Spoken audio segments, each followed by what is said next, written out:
La Tierra, año 2099.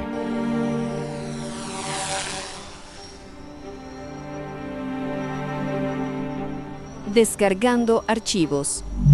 Analizando. Historia de la humanidad recopilada. Mientras tanto, al sur de la ciudad. Ustedes son los últimos humanos sobrevivientes. Pronto, mi dron volverá para compartirme información sobre este mundo y yo decidiré si su especie sobrevivirá o se extinguirá. ¡Oh, allí viene! Transmitiendo información. Descarga completada. Es terrible. Su avaricia hizo que exterminaran a casi todas las especies terrícolas. Mi decisión es definitiva. Merecen la extinción. Bien, mi trabajo está hecho. Vámonos.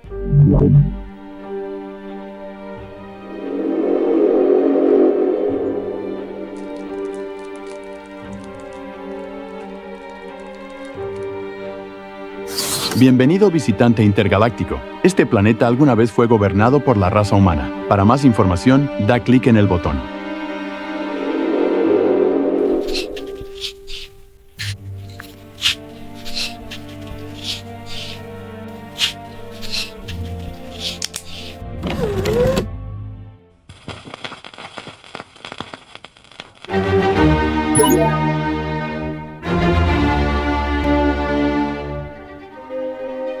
Durante siglos, los humanos temieron distintos apocalipsis, desde el impacto de meteoritos, una pandemia zombie, el colapso climático o incluso guerras nucleares, pero erraron rotundamente.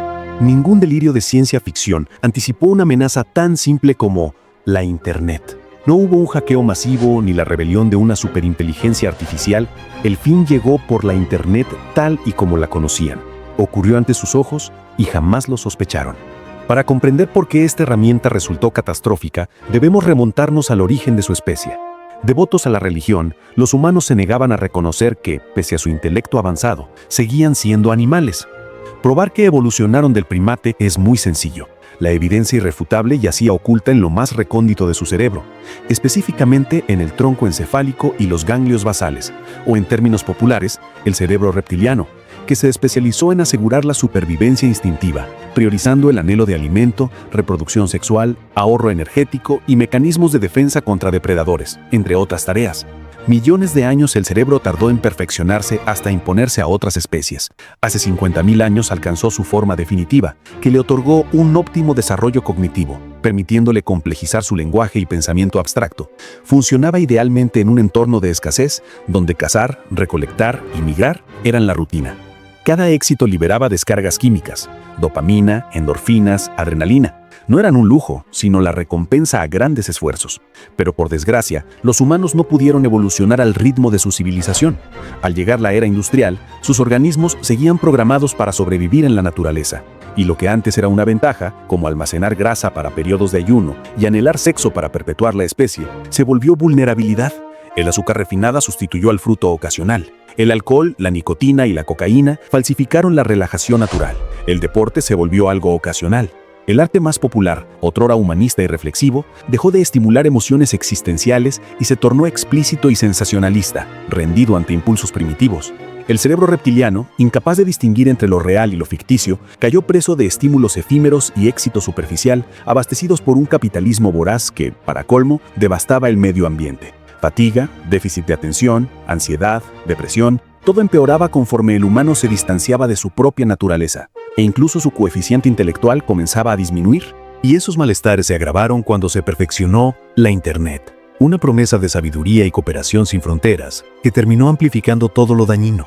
A diferencia de otros estímulos más primitivos, que aún exigían cierto grado de paciencia y tolerancia, Internet brindó gratificación instantánea y personalizada. Algoritmos que potenciaban adicción, desinformación y cámaras de eco.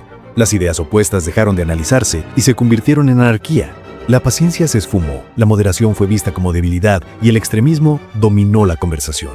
Estudios advertían que las redes sociales dañaban más que muchas drogas o el alcohol. Imagina esos niveles de intoxicación, varias horas, durante todos los días. Pudren el cerebro. Nunca antes tuvieron tanta información al alcance. Y sin embargo, nunca antes fueron tan idiotas. En pocas décadas, las consecuencias psicológicas fueron devastadoras. La política se radicalizó a niveles absurdos a favor de la izquierda o la derecha. El morbo se volvió el entretenimiento más popular. Cineastas, escritores y atletas perdieron protagonismo ante bufones cuyo único talento era el carisma irreverente, inspirando a jóvenes que, en lugar de desear contribuir socialmente como médicos o arquitectos, ahora anhelaban ser influencers o estrellas pornográficas. Cada vez más sádicos, radicalizados y aislados del contacto humano, sus interacciones se tornaron erráticas. El núcleo familiar se debilitó y el tejido social eventualmente colapsó. Y cuando quisieron reconectar con su esencia, descubrieron que la habían perdido. Generaciones completas habían sido criadas con sobreestímulos aturdidores. Intentaron regular la red, pero las mismas estructuras de poder ya eran adictas al sistema. Y así, la humanidad se deslizó hacia el fin. No hubo héroes ni villanos. Idiotizados, unos presionaron el botón nuclear, otros esparcieron virus infernales y el resto se devoraron entre sí por los últimos yacimientos de agua.